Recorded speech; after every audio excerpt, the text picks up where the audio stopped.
What's going on, everyone? Welcome back to Late Night Reds playoff edition. We're coming to you after the Reds have been eliminated from the playoffs.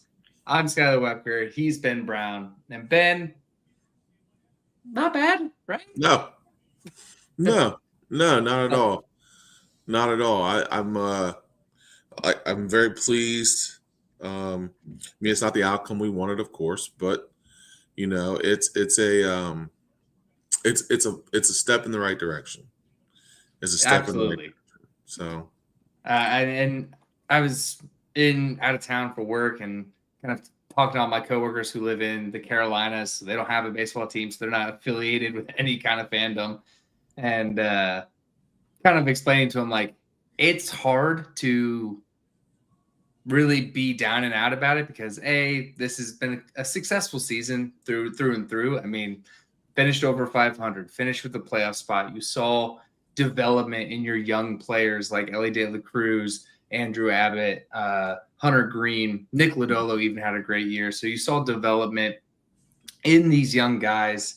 And it's just, look, when a team can buy every single person up and down the roster, it's hard to say. It's hard to be too down and out about it. man, yeah, no, absolutely.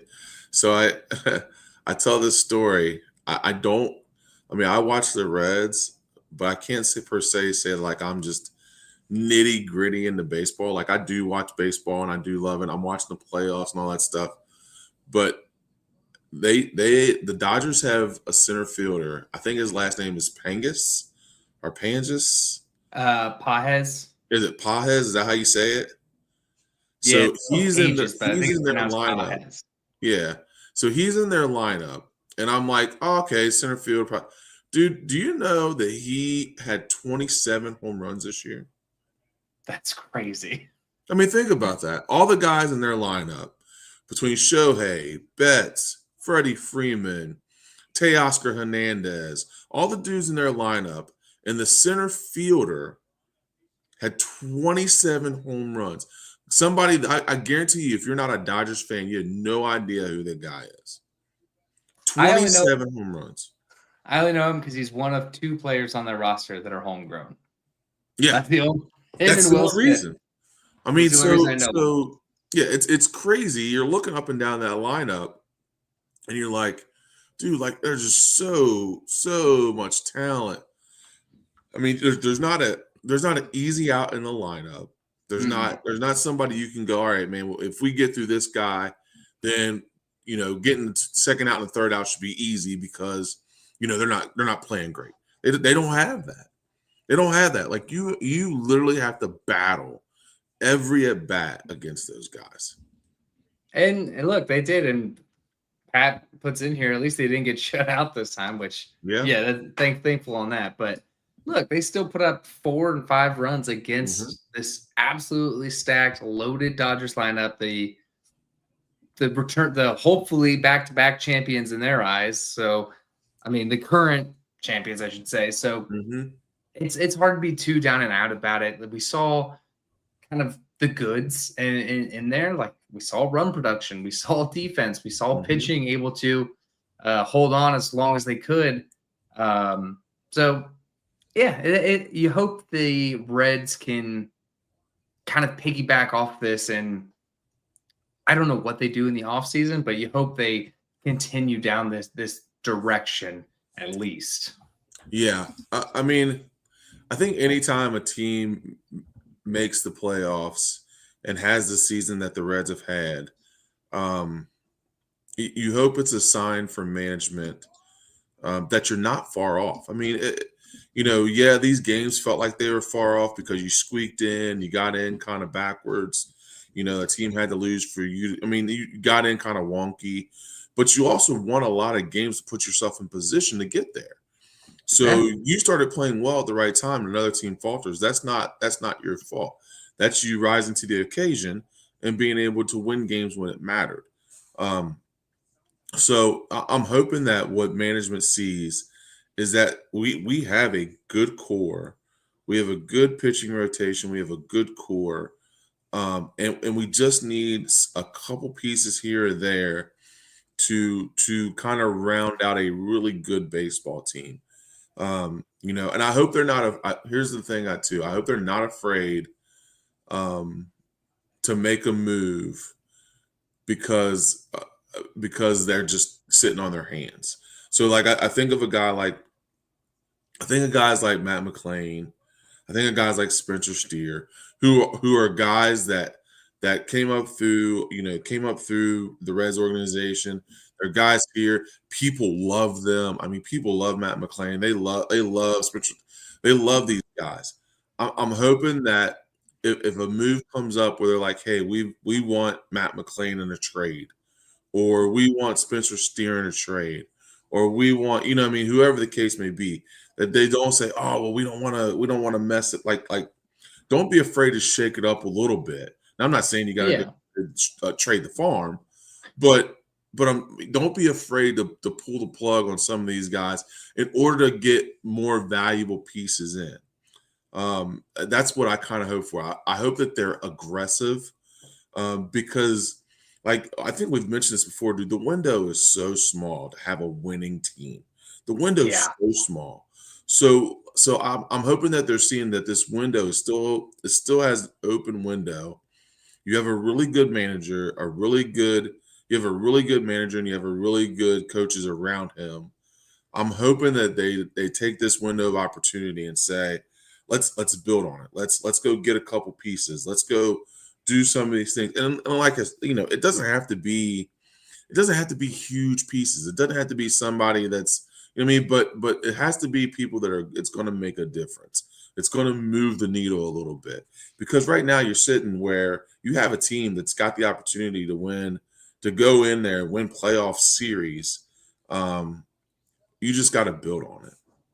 Yeah. And I like how you mentioned Matt McClain. I loved his comments after they lost game 2. He said, paraphrasing a bit here, but he said, like, I know it was hard to put my name in the lineup most days.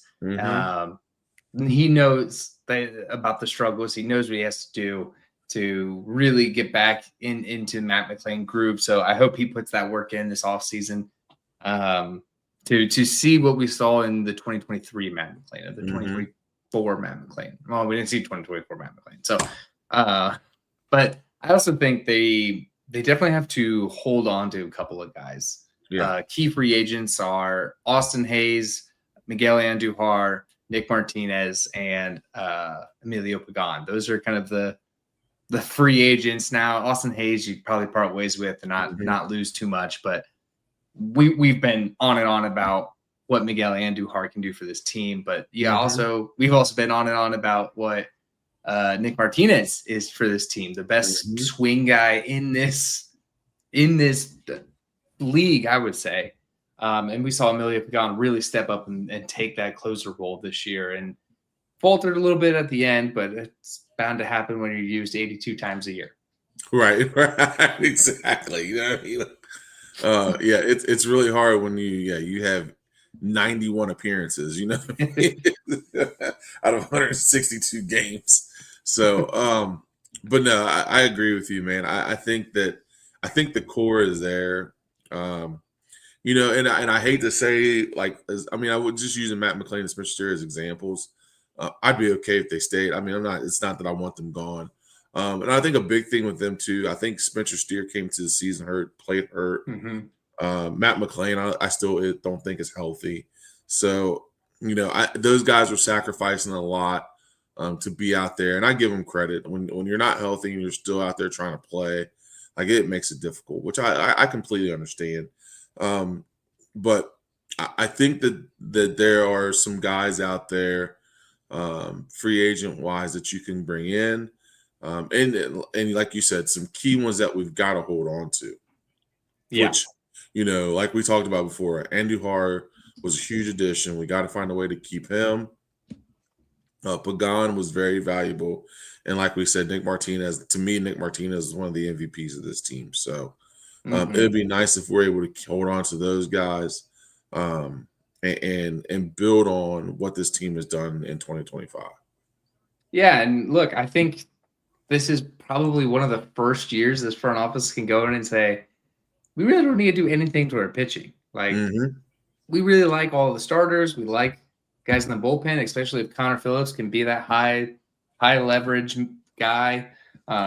If you get Nick Martinez back, he's a kind of long relief guy. You get your closer back. Santiana and Ashcraft and Barlow were all great in this bullpen. So I think they're like, all right, we have one half of this team kind of figured out. Now we got to make sure we get the other half moving in the right direction. We saw the up and down offense all year. I would take that in a lot of these guys, most of these guys. This is the first time they've not had David Bell as their manager. So you're getting a new coaching staff, new hitting approach. So there probably was a bit of a learning curve in there.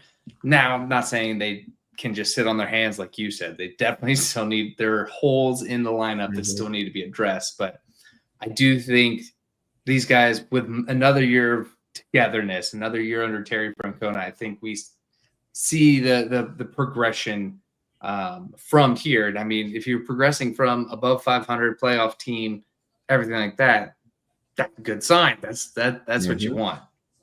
Yeah. Oh, absolutely. I mean, that's where you're sitting at right now. Like, you don't have any excuse now. So, before there was the excuse of that they were young, management was, David Bell. You had all these built-in excuses. You don't have those built-in excuses anymore. They're not young anymore. You don't have a manager that's a fly-by-night manager anymore. You have Terry Francona, a guy that's won World Series. So you don't have these excuses built in anymore. It's your job to make things happen. So I'm hoping that they do that and they figure it out and make the moves that need to be made in order to make this team successful. My question to you is that the one guy in that pitching staff that is kind of like in the floater, not in the floater, but kind of like, is he a reliever? Is he a starter? Is Chase Burns. We saw him come up, get some starts. We saw him go to the bullpen, be a bullpen guy. What are your thoughts on what do you do with a guy like Chase Burns?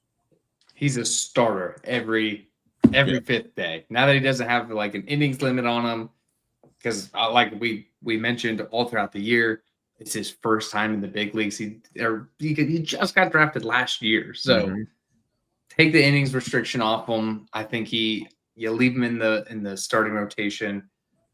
You'd love to, like I said, keep Nick Martinez around because injuries happen. He's the easy guy that can float up, float down, whatever you need. But I think he is your starter. I think you probably go Green. You keep talking into Lodolo or Abbott, then Burns, Abbott, Singer. I like that. That's a really good rotation. That's a really good rotation. That rotation will get you done. And look, I want to shine some light on Brady Singer. I feel like he was often the untalked about man in this rotation, but he led this team in innings. Like he was taking the ball every start, and he was, not every start was pretty, but he was taking them and eating innings, and that's exactly what you signed up for when you traded Jonathan India for Brady Singer, is to eat innings. So was Littell a rental? Was Littell? Littell is a free agent. So also, I forgot about Littell. So I mean, even if you get that guy back, because that guy was pretty good as a rent also. Yeah, he was really good. So they've got a lot of good problems. So I mean, they're sitting in a really good spot where they could re-sign guys if they want to re-sign guys. They can make moves. And they've got enough flexibility in the farm system to move guys around from there, and as trade pieces. You got some flexibility in your lineup where you can move guys around as trade pieces in order to bolster your other half, right? So we talked about that with the coaching or with the pitching. You're pretty set. You've got a pretty good bullpen, and you've got pretty good starters. Pat Pinkuch puts in here, he feels like Lodolo will be traded this offseason. I can see the pathway to that. The only hiccup I would say is the Reds have no lefty depth. I mean, they Yeah. don't have. It's Abbott, and then there is not a lefty starter anywhere near this team. Yeah. Yeah, I think that would be a hard one to do. My I guess question is that how what do you do? And we have, of course, myself, you, we have not looked at any free agencies. We haven't looked at any kind of off season stuff. But what do you think is a key move to bolster this offense? Like what do we do? I mean, I know we've talked about needing a home run hitter. I know we've talked about some of the other things with the holes in this offense. But what do you think? What do you think we need to do in order to bolster the offense? Yeah, I think. Look, the Reds. We've talked about it. They historically are just not good in free agency. Mm-hmm. They can't seem to figure it out. Everybody that they sign doesn't really work out, other than Nick Castellanos. Mm-hmm. So I think they definitely go the trade route, the trade market, and hey, they could do Lodolo just with the injury history and doesn't play well in Great American Ballpark. We've talked about his home road splits before, but they could do Lodolo. Could be, like you said, a Spencer Steer, where you have first base kind of in this weird position of, you have Gavin Lux, you have Sal Stewart, you have hopefully Miguel Andujar, who can all kind of rotate throughout that first base DH role. So I think there's something there that you could find a way to go get a bat, an outfield bat. Mm-hmm. Not to mention some of the guys that kind of disappeared into AAA, like CES.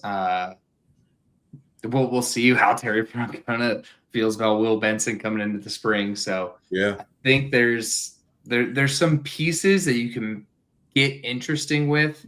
I'm curious how either the Reds, but the league as a whole, approach this season, with knowing that it's going to be the last full season, because the lockout will happen in December of 2026. So I'm curious on how are they going to tie up a bunch of money, and with that impending, like a bunch of teams could just said, like, sign everybody, get kind of grandfathered into a ceiling cap situation, because Mm-hmm. the Dodgers are going to have to get grandfathered in, or whatever it is. So Yeah. I'm curious which way the pendulum will swing, and where the Reds will be in that pendulum. But what would you say they how do you think they attack, knowing that they need offense and a bat? Yeah. Honestly, I think that you have to be aggressive in free agency. You have to go out and do your research and see how do you bring guys in that. I mean, I don't want to break the bank, but you got to be willing to spend some money. Like you got to go in and say, okay, we got to spend some money to bring somebody in here that can drive in runs. You have to find a 80 to 90 RBI guy who's not going to break the bank. You also need to find a secure outfielder. That's a big part of it. And if you get it in one move, that'd be great. I mean, not looking at any of the free agents, but I'm sure there's guys out there that fit that bill of being an outfielder and also being able to drive in runs, who's going to be a free agent. Or you ought to be willing to trade some of those pieces. I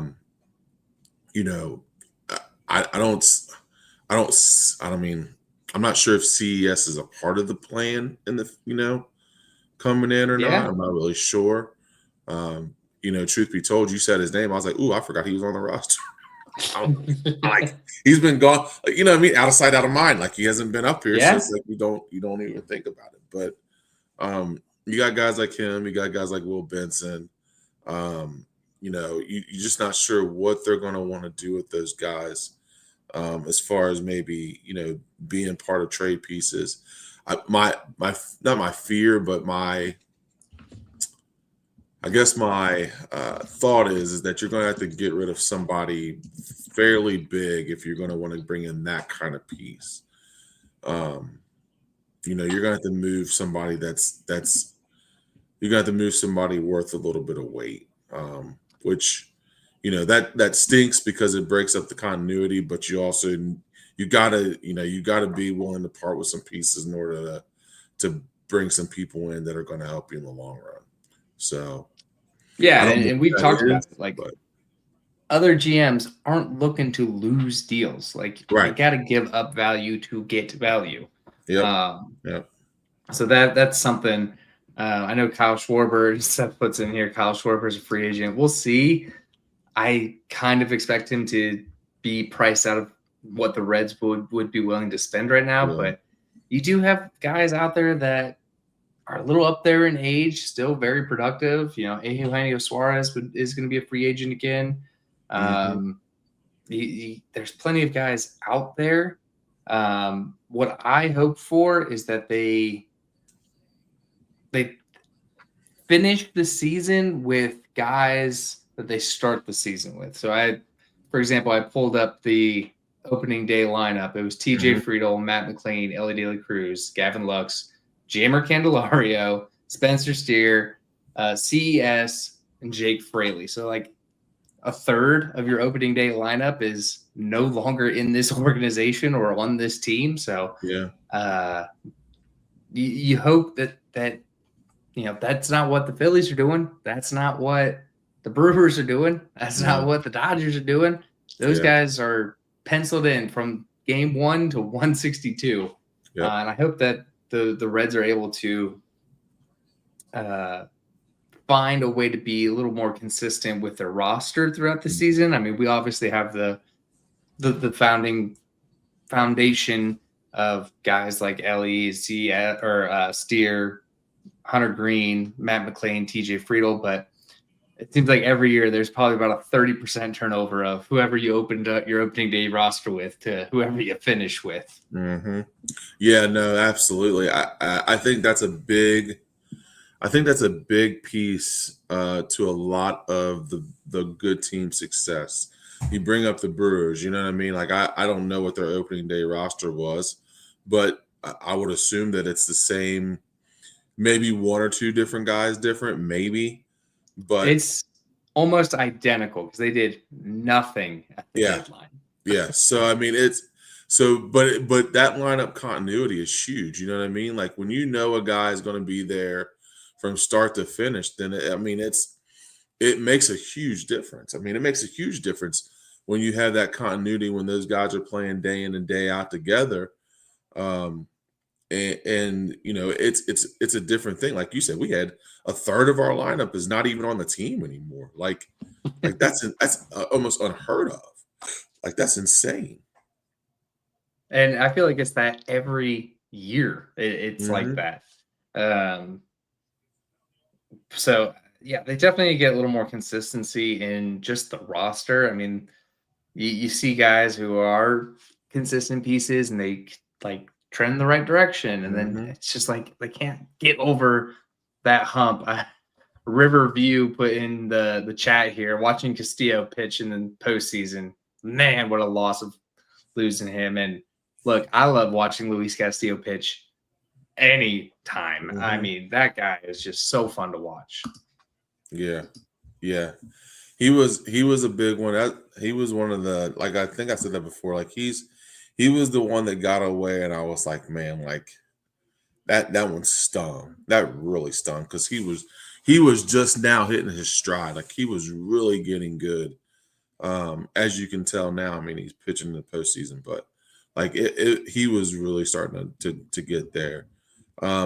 Suarez I mean, Suarez was good as a Red, but he really started to become Suarez once he left. But even Yeah. still, to have those guys still there would have been incredible.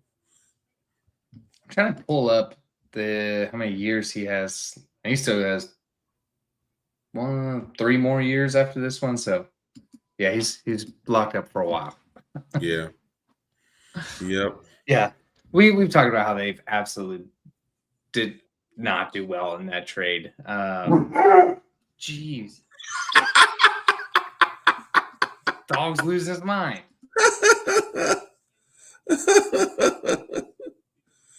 Sorry to everybody else's eardrums and that. Gee. But yeah, we'll see what they do. Like I said, they don't have to really do anything on the pitching side. Try to I think retain that's the a guys huge that you advantage. can, but it's the lineup. The lineup has to have attention, and I think they could really they could probably get the guys they need and pay less this year because you're not going to give Nick Martinez $21 million a year going forward. You'll probably give Emilio Pagan about similar money. So there's the two guys for your pitching staff. You probably give Andujar a pay bump and get him to stay here, but you're not going to pay Austin Hayes. You're not going to have Jeimer Candelario on your roster to pay. So they could probably use that money that they've spent poorly and reinvest into something worthwhile and improve this team. How great would it be to make this team better and pay less? Yeah. I mean, I know we've talked about that, bringing in a veteran bat, and a veteran presence in the lineup and in the clubhouse. And I think that Tito sees that too. I mean, I think that's something that he realized that they didn't have going into the season. I mean, unless he thought it was Jeimer Candelario, which that of course didn't pan out well. Not at all. So I mean, I think those are a few things that he's realizing. And the good thing too is I think that he's going to play a big role in the offseason. So, anything you know about a guy that's as competitive as he is, he's not just going to want to taste, right? Like he's not just going to want to get to these 2 games and well, I did my job. I got him to the playoffs. No, he's going to want to have way more success. And he's going to want to be in front and want to, be in Nick Kral's ear. He's going to do his homework and he's going to be ready to go. But, he's not coming off of being in Arizona on golf trips, and he's not coming off of being retired. He's in it now. So now once he's in it, you're going to get a full offseason of Terry Francona being able to find guys he wants, weed out the guys he doesn't, and fit this lineup the way he wants it to look. Yeah, you bring up a great point with this being Tito's year. All right, Tito, you know what this team is. You know the guys that you got on this roster. You know who's near in the farm. You're back you're back in a manager's seat and not on a golf cart. So I think you're right. I think Tito's going to have a huge play in how the offseason moves are made, and kind of, we'll probably see some guys on this roster leave this roster, and I'm going to assume Tito has a lot of say in who those guys are. Probably Will Benson, but more than that, we'll see. We'll see where he goes and who he brings in. If this is year 1 of Tito, and what are we, 6 games better than last year, over 500 in the postseason, it's got me ready for year 2 already. I'm ready. Yeah, no, absolutely. I mean, that's the effect of having somebody at the helm that feels like they know what they're doing. Now, it was, there were a lot of ups and downs in the season, and there were a lot of times where you get on social media and they're questioning what he's doing, and we got on the show sometimes to kind of question some of the moves he made, but in the end, I never felt like the team was kind of out of control. I never felt like I felt like every move he made it was in question, but it was not in question because of why he did it, but it was in question of it's just different than what we're used to. Yeah. Different from, we never would have imagined that somebody would move Elliot de la Cruz to the 7th spot in the lineup. You know what I mean? Or bat Matt McClain 9th. Or, move a guy like Marte out to the outfield as make him a right. Like those are things like we just never would have seen. And, Noelvi Marte saves our season with a catch in right field. Ellie Yeah. gets hot batting 7th. Matt McClain gets hot batting 9th. So, I mean, there's little things, nuances that he was able to do to shake things up and move things around to get guys a little bit more comfortable and to try to get us in a better spot. So, even though we question a lot of things, even to the end, like, I know that we had talked about maybe starting Andrew Abbott that second game, but he started, he wound up starting Littell, and it is what it is. I mean, it's just, but, as far as why he does what he does, there's a reason and a method to his madness. So it's cool to see him do things and shake things up, and then it kind of come into fruition where it's winds up being better than what we thought it could be.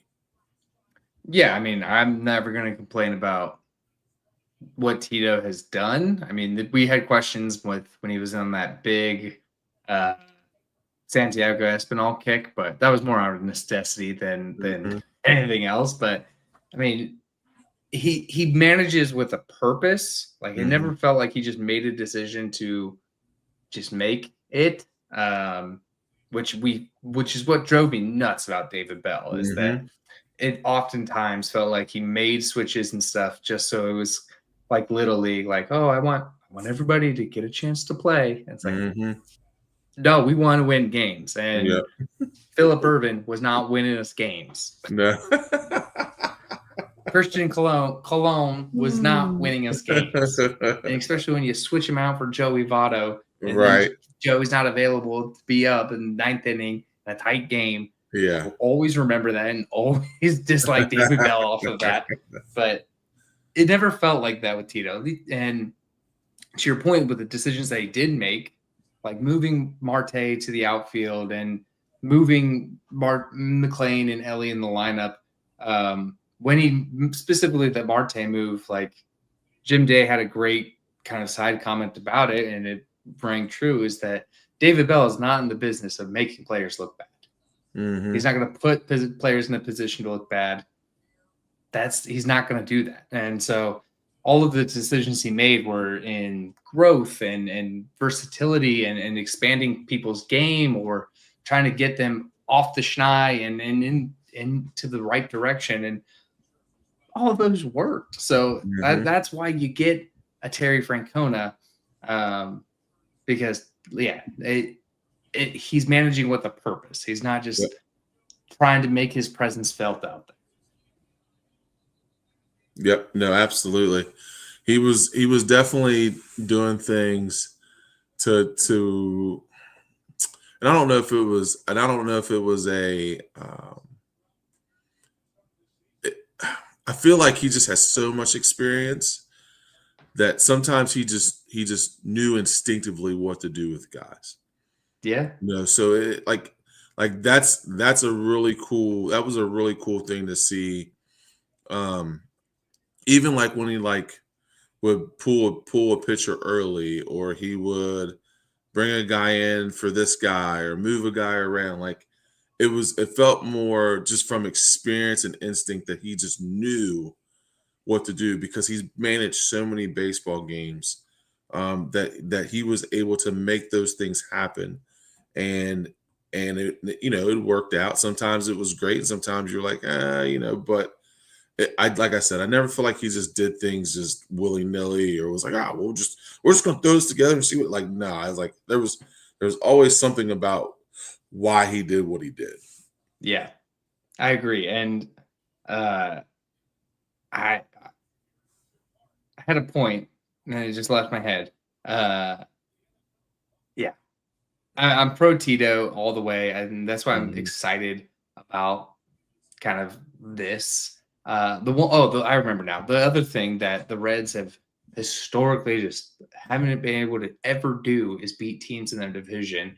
And we saw that this year. I mean, they handled business against the Cubs. They handled business against the Brewers when they needed to.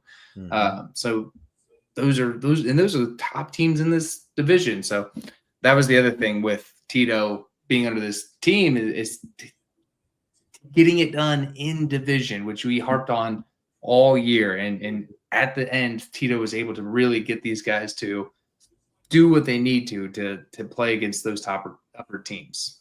Yep, no doubt about it. And that again goes to his, it goes to his kind of bravado and what he knows and how to get the best out of players.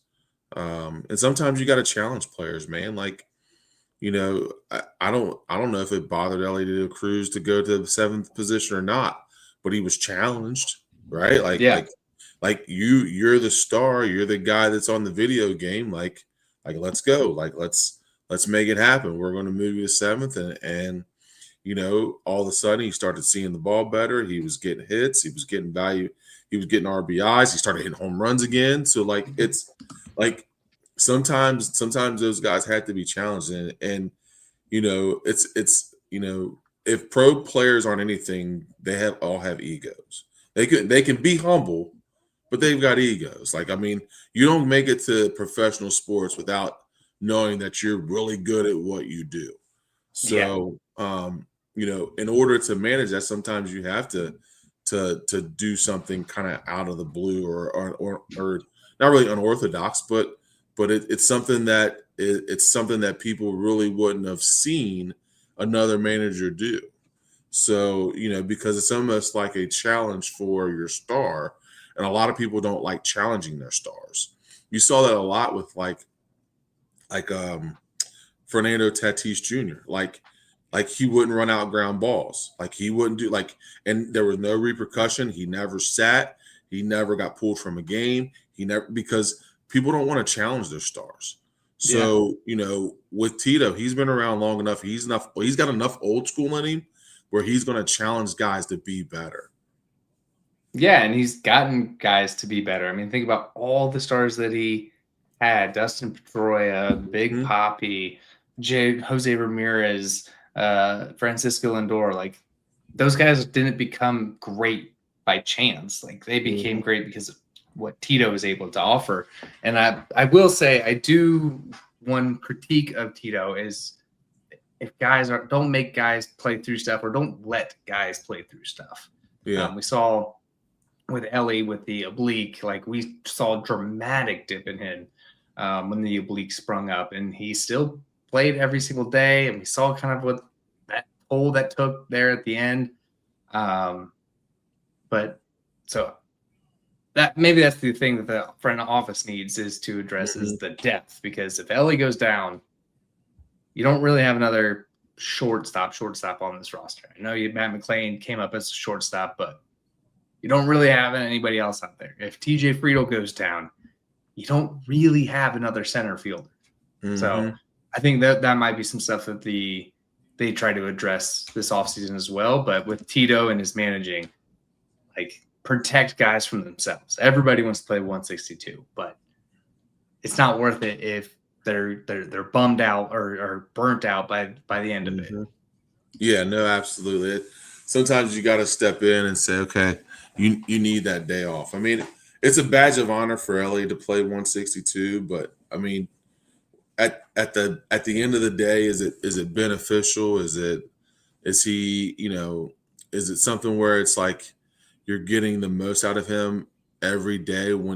Are you getting the most out of him from day 1 to 162 if he's not 100% every day without a day off? So sometimes you got to take that into account, because every athlete's going to want to play every game. Like, that's just a pride thing. You know what I mean? So sometimes you got to protect the athletes from ourselves. You know what I mean? Like, we want to play every game. There's no doubt about it, because there's a sense of pride in saying, hey, I didn't sit down one single snap or one single play. But sometimes you got to step in and say, okay, even if only plays 157 games, that's still a lot of games. Give him a day off here from time to time. You know what I mean? So I think that's something where he's got to say to himself. I know guys are going to want to play all 162, but in this day and age, like it's just I don't know if it's beneficial for anybody for that guy to play 162. Not saying I don't want him in the lineup every day, but some days he's going to need an off day. But that speaks to the lack of depth, right? Like you said, like we don't have a whole lot of depth in that area. So it's like, what do you do? Yeah, and I think the days of Cal Ripken's Iron Man are far gone. Yeah, absolutely. For sure. But yeah, and side note on Elliott, though, I love that he's still in Cincinnati. He went to the Bengals game today.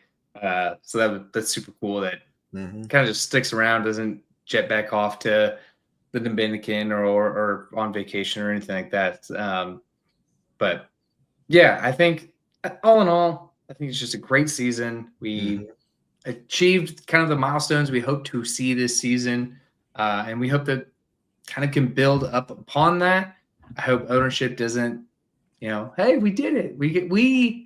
We got to the Cincinnati World Series, which is just the playoffs. Like, I hope ownership still has their foot on the gas and aren't playing scared just because of impending lockouts or anything like that.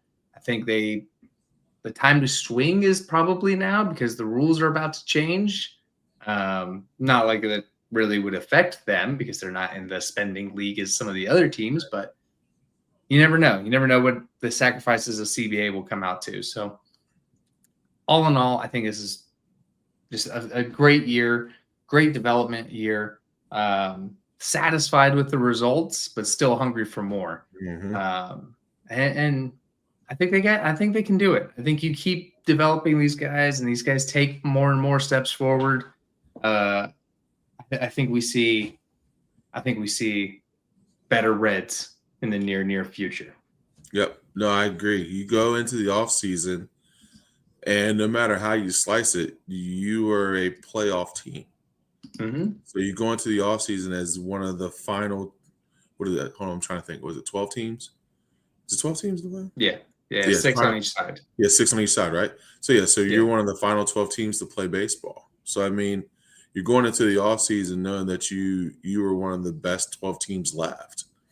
Regardless of how you shake it or you say, oh, we backed in or whatever, it doesn't matter. Like you were in the club. So I mean, it's one of those things where now you got the offseason of how do we remain in the club? You know what I mean? Like how do we continue to get better? How do we continue to get stronger? And keep this as a thing where we want to do this every single year. Like we're not just satisfied with just one year where we're really good and then we fall off. Yep. Yeah, and I hope that the front office is thinking that too. I hope they got the playoff revenue split checks with LA and said, we want way more of these. We want way more. Absolutely. For sure. For sure. So from that, we'll go ahead and call it from here. Please, we want people to sign up to support the show through patreon.com/RiverfrontCincy. Any price level will get you access to our Slack channel where all of us Reds fans kind of just talk throughout the games, talk throughout the off season, get featured on this show and Seth's show. I know Seth had Rex Scott, who is kind of our ultimate optimist this year. So please support the podcast through patreon.com/RiverfrontCincy. Subscribe on our YouTube channel. We're really trying to keep going there, as well as the audio version of this podcast on all of the platforms. Be a friend and tell a friend. Oh, and use our code Riverfront to get $20 off your first purchase through SeatGeek. It doesn't just have to be Reds games. You can go to Bengals games, any show that's in town. It doesn't matter. Just use our code Riverfront to get $20 off your first purchase through SeatGeek. So for that, he's Ben Brown. I'm Skylar Wecker. Go Reds. Go Reds.